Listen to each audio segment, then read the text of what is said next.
Hello, there was a shocking murder case that occurred in 1985 in the small town of Niantic, Connecticut.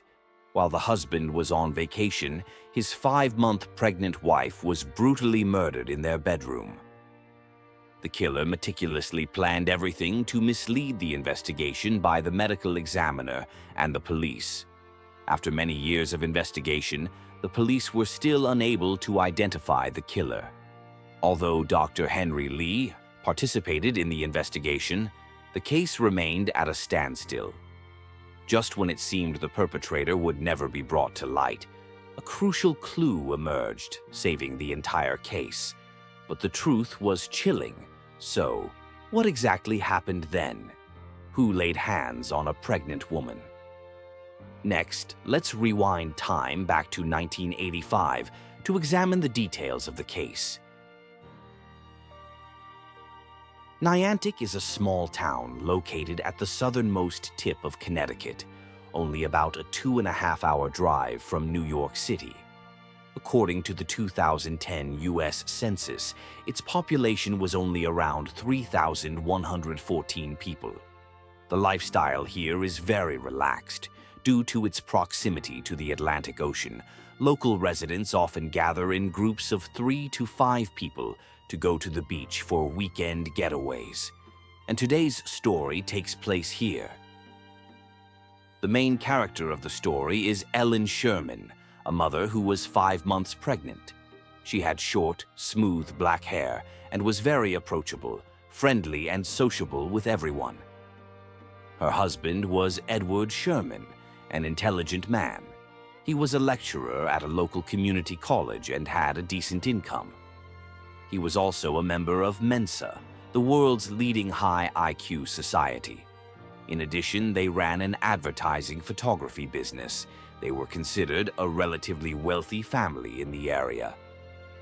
On August 2nd, 1985, a Friday, her husband Edward went on a boat trip with 4 friends. The next day, Edward suddenly remembered that their family yacht was docked at the harbor, and he might have forgotten to turn off the electricity. So he called home to ask his wife to check. But no one answered the phone. By August 4th, Edward became very worried when he couldn't reach his wife for 2 days. That evening, he called a neighbor named Joanne Dowsitter and asked, "Could you please go over and see where my wife is? I've called her many times, but I can't get through." However, the neighbor Joanne was busy and not at home, so the husband called his wife's colleague for help. Edward called Ryan Fredrickson and asked him to go to his house to check on Ellen. Ryan and Ellen had a very good relationship. The last time they met was 4 days prior. Ryan recalled that during that meeting, he noticed Ellen's eyes were very red and swollen. It was clear she had been crying about something for a long time. Therefore, after receiving the call, he quickly went to Ellen's house to find out. When he arrived at the front door, he saw the lights inside were still on and the outdoor air conditioning unit was running. He thought for sure someone was home, so he went to the front door intending to enter, but it was locked. This was very unusual because Ellen almost never locked the front door. Ryan had once joked with Ellen that her house wasn't locked securely and she should be careful not to lose everything. Feeling that something was wrong, he hurriedly rang the doorbell, but still no one answered. A sense of unease began to grow in his heart. The next day, Ryan went around the house trying to look through the windows to see if Ellen was home, but the living room curtains were drawn shut, making it impossible to see inside. Ryan felt even more uneasy, so he broke into the house through a window in the hallway. Once inside, the dog in the house barked incessantly. Ryan continued through the hallway and kitchen. He noticed dog hair scattered on the floor, thinking that no one had cleaned for days. At that moment, Ryan had a bad premonition. He didn't see Ellen on the first floor, so he decided to take the stairs in the middle of the house to the second floor and knocked on the master bedroom door. But there was no response. Next, he pushed the door open forcefully, and suddenly a cold gust of air along with a foul odor hit his face. As the strange feeling subsided, he was stunned by the scene on the bed. Before his eyes, Ellen lay naked and motionless on the bed. She had turned into a cold corpse. In shock, he quickly ran out of the house and called the police. On the evening of August 4th, 1985, after receiving the report, the police quickly rushed to the scene. The incident occurred in Connecticut, and Dr. Henry Lee was also residing there. Since he lived only an hour's drive from the crime scene, he was also invited to participate in the investigation. The following clues were found at the scene. Clue 1. There were no signs of forced entry. The police carefully examined Ellen's house. Except for the window that her friend had tried to pry open to get in, all other doors and windows were intact.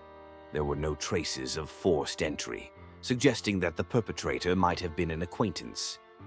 Ellen had willingly opened the door for the killer, or he was someone doing work like plumbing or air conditioning repair, etc., and used that opportunity to enter the house. Clue 2. Ellen was not wearing clothes. Ellen lay on the bed with her pregnant belly exposed, unclothed, with 3 red strangulation marks visible on her neck, 2 of which were very deep. At the same time, beads from a necklace Ellen was wearing were scattered on the floor. A pair of blue underwear, torn, was found beside the bed. After examination, they confirmed it belonged to Ellen. There was also a bra and a pair of white underwear. Clue 3. There were no signs of a struggle at the scene. Apart from the strangulation marks on Ellen's neck, there were no other injuries on her body. The police did not find any foreign fingerprints throughout the house. The arrangement and furniture in the room were also untouched. No valuables or money were missing from the house, so the police ruled out the possibility that she was killed for money. Clue 4. There were many stains on the bed sheets. Dr. Lee discovered many stains on the bed sheets, including semen, saliva, and other bodily fluids. Some of the semen stains had been wiped clean, possibly remnants from a long time ago. DNA technology at that time was not advanced enough to identify who the stains belonged to. Clue 5. The murder weapon. The elastic band from the blue underwear found at the scene. The marks on the victim's neck matched the marks on her back. Both had jagged, Z-shaped imprints. After forensic analysis, it was determined that the underwear was the murder weapon. The perpetrator used it as a ligature to strangle Ellen. Clue 6. Skin fragments remaining. Some human skin cells were also found under the victim's fingernails. Besides this, no other valuable clues were found at the scene. The police learned that Ellen and Edward had no prior criminal records locally, nor did they have any known enemies, so the possibility of revenge was largely ruled out. Based on the details at the scene, the police initially speculated that the killer's motive was a crime of passion. They hypothesized that very likely, after Edward went on his trip, Ellen brought a lover home. During their intimate encounter, something went wrong, and she was accidentally strangled to death. Finally, her lover, out of fear, hastily fled the scene. Although the above speculation had some flaws, what puzzled the police was the absence of any foreign fingerprints at the scene. Could it be that after the incident, all traces were secretly wiped clean by the lover? Or did the lover never even exist? Due to the lack of witnesses, physical evidence, and very limited clues, the police investigation became extremely difficult.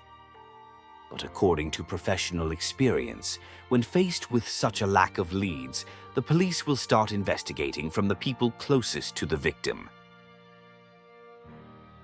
After Ellen's body was discovered, the police notified her husband Edward, but he was still enjoying his pleasant vacation at sea. The police then asked them to sail the yacht to the nearest Coast Guard area. After a brief interrogation, Edward's 4 friends were quickly released, while he was taken back by the police for further questioning. During the interrogation, the investigators asked him where the skin fragments under his wife's fingernails came from. Edward replied, "The other day my wife scratched my back. Maybe it was from then." What was peculiar was that the police had not previously mentioned whose skin fragments those were. To be precise, the police had not yet been able to identify the owner of those skin fragments. Therefore, Edward's answer seemed like a premature confession. Moreover, he had 2 deep scratches on his forearm. That alone made people suspicious of him. According to the confessions of the 4 friends who went boating with Edward that day, as well as the accounts of the neighbors, it was clear that he was acting suspiciously. A neighbor named Charles said, "Around 7 p.m. on August 2nd, I was taking a walk with my family when I happened to see Edward getting ready to go on vacation. Edward suddenly stopped his car and chatted with us for a while. Something like that hadn't happened in years. I had never seen Edward so enthusiastic and proactive. Before, only I would initiate the conversation, and he would just respond indifferently to be polite. So his enthusiastic attitude at that time was very strange." Bill Albright, a friend who went on the trip with Edward, said, "When we went boating that day, the weather was very hot. Everyone was wearing short-sleeved t-shirts and other cool shorts. But only Edward was wearing a long-sleeved knit shirt and long pants. In addition, our initial plan was to leave home at 10 p.m. on August 2nd, but Edward kept urging us to leave earlier. Finally, at his insistent request, the departure time was moved up to 7:30 p.m. Around 8 p.m. that evening, Edward came to my house to pick me up. At that time, my wife was on the phone talking to my mother. Standing next to me was my 8-year-old daughter named Jamie. Jamie also wanted to call her classmates to chat, and she had been waiting to use the phone for a long time. However, Edward didn't pay any attention. He insisted on borrowing the phone immediately.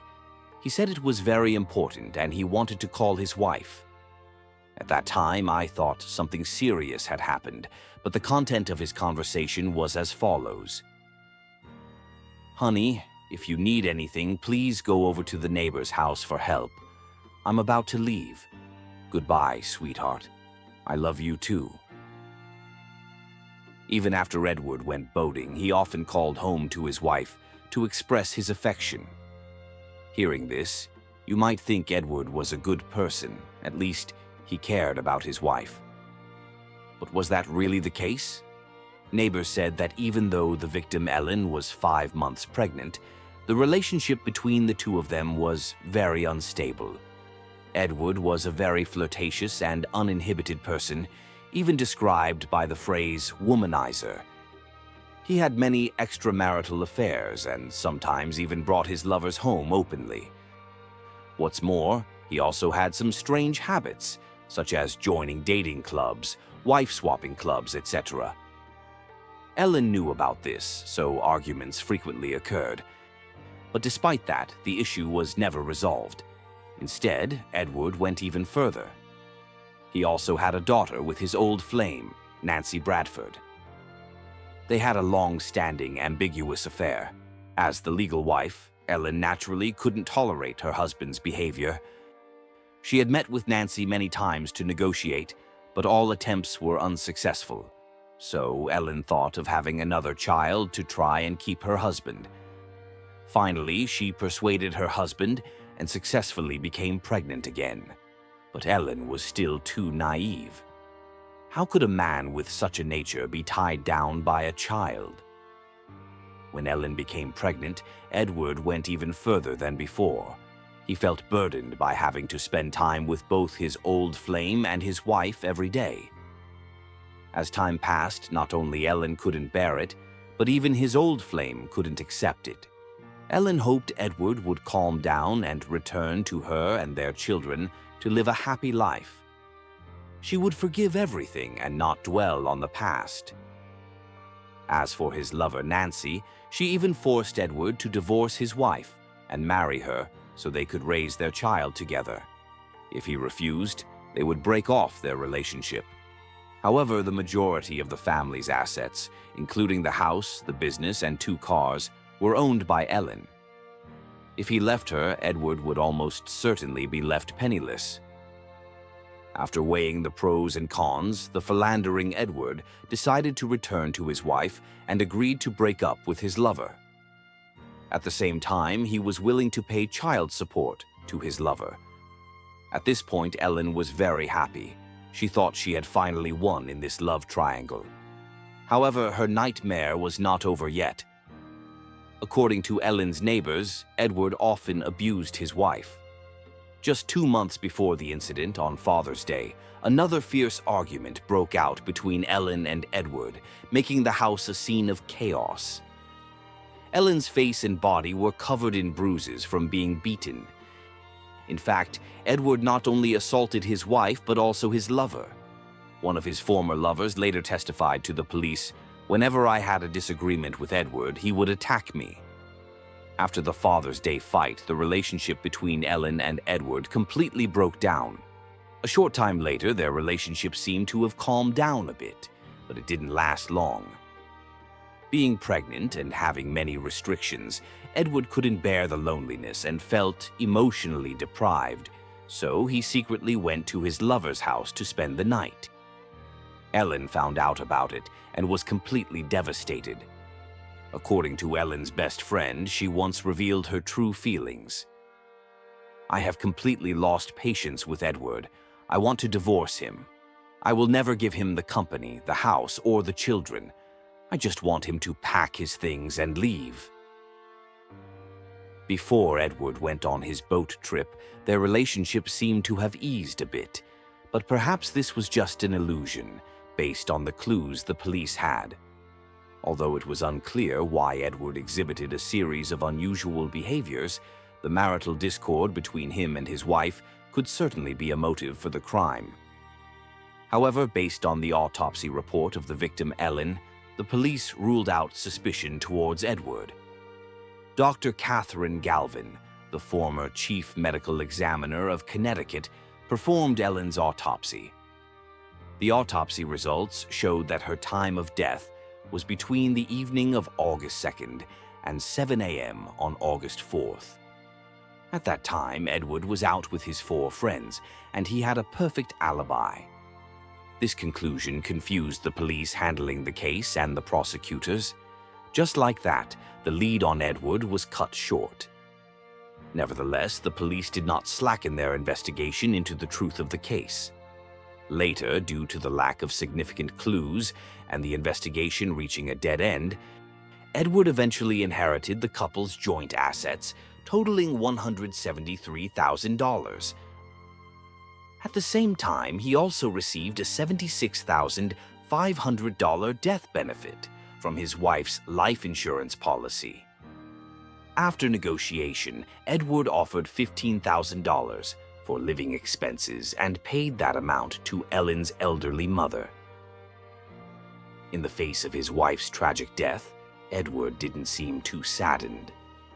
Immediately after his wife passed away, he moved in with his ex-lover Nancy. They bought 2 houses in Old Saybrook and lived a very luxurious life.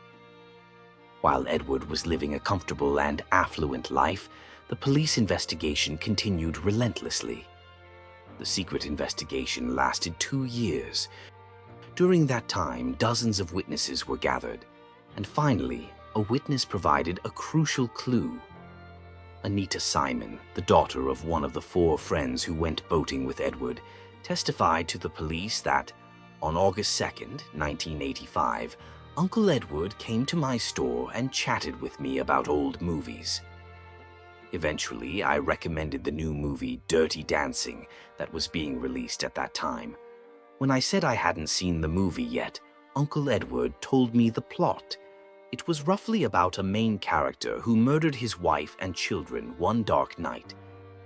Then he turned the air conditioning on full blast and closed the doors to delay the decomposition of the bodies.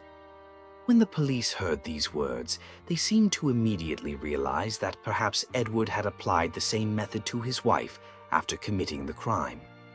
The police then re-interviewed Ryan, the first person to enter the crime scene.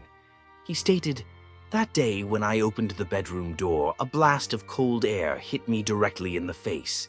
Indeed, I think the air conditioning was turned on full blast at that time. When I found Ellen was no longer breathing, I hurriedly ran out to call the police and forgot to close the door. So, when the police and the medical examiner arrived at the scene, the temperature inside the house was almost the same as the outside temperature. This detail had not been noticed by anyone before. After learning about this, medical examiner Dr. Catherine re-examined and recalculated Ellen's time of death.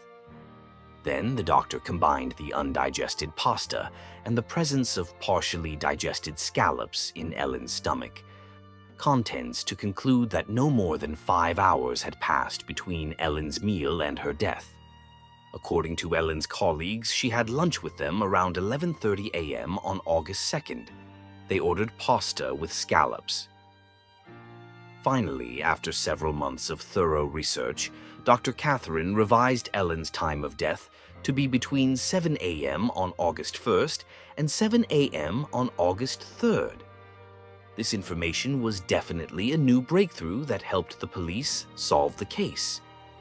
Because at that time, Edward had enough time to commit the crime. He went boating with his friends at 7:30 p.m. on August 2nd. The police speculated that perhaps after attacking his wife, Edward cleaned the scene and turned the air conditioning to the maximum in the room, then quickly left the house.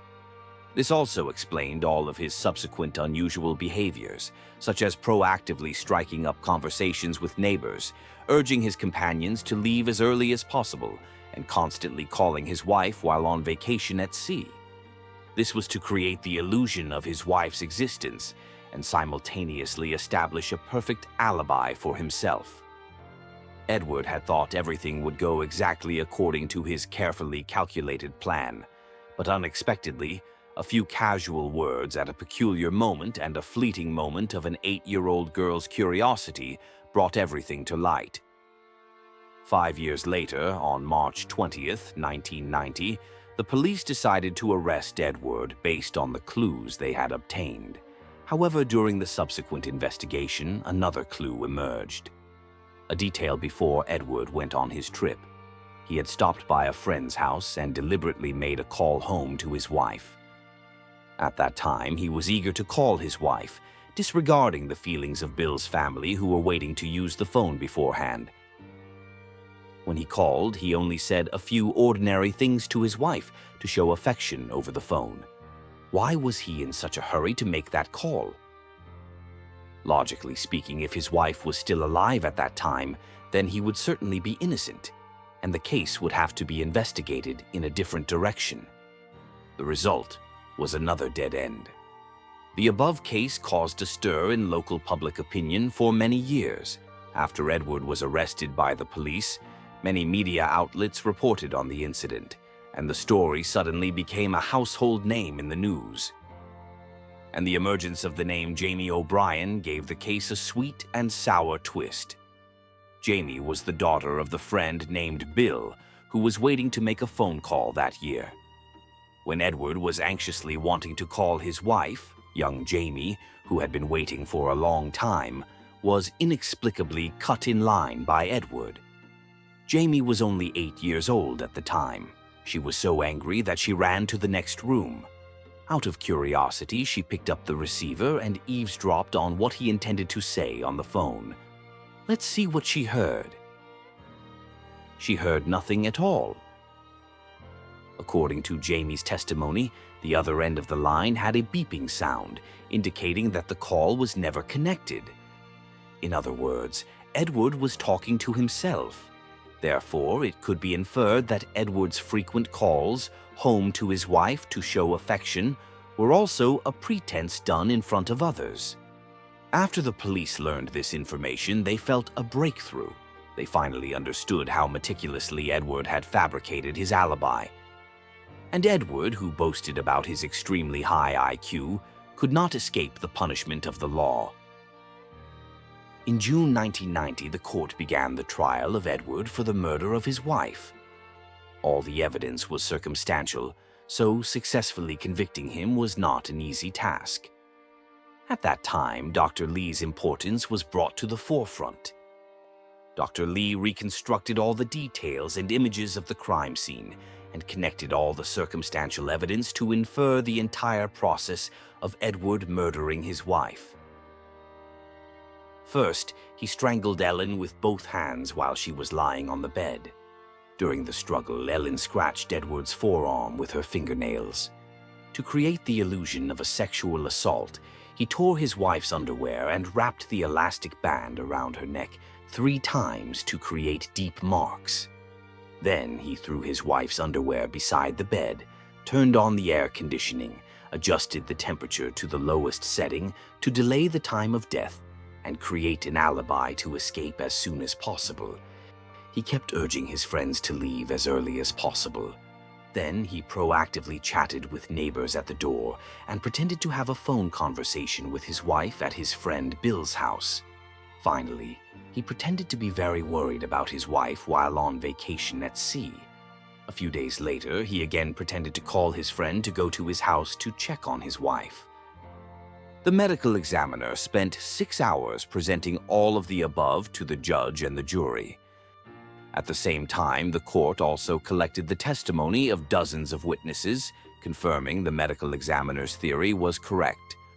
All the circumstantial evidence was linked together to form a complete chain of evidence. The case was officially brought to trial on November 4th, 1991. After a 7-week trial, all the jurors finally unanimously agreed that Edward was guilty of first-degree murder and was sentenced to 55 years in prison. When Edward was convicted, Ellen had been deceased for 6 years. Ellen's hard-working and frugal mother had mixed emotions. She truly could not accept the fact that her son-in-law had killed her daughter. But the only thing that brought her satisfaction was that justice had been served and the killer had been punished by the law. After Edward was convicted, he continued to deny all his guilt. He died suddenly from a heart attack in prison in his 3rd year of serving his sentence. In fact, under the conditions of that year, the entire investigation faced many difficulties. If it weren't for the emergence of the 2 crucial final witnesses, the above case would have been difficult to solve. Edward's friends all commented on his extremely high IQ. He liked to boast about his IQ in front of others and enjoyed looking down on people using his IQ. But in this world, there is no such thing as a high IQ criminal. Because if you commit a crime, you are already intellectually inferior. I believe that when Edward and Ellen were in love, they must have thought that marriage was a wonderful thing and wanted to be together forever. But love cannot be predicted. Once feelings turn cold and a third party appears, the ensuing consequences are unimaginable. Marriage is not just about sharing each other's joys and sorrows, but also about care and responsibility for each other. In reality, for both Ellen and Nancy's children, they would no longer be able to grow up in a healthy family. That would leave an unhealable wound in their lives. Today's video ends here, and I'll see you in the next videos. Goodbye.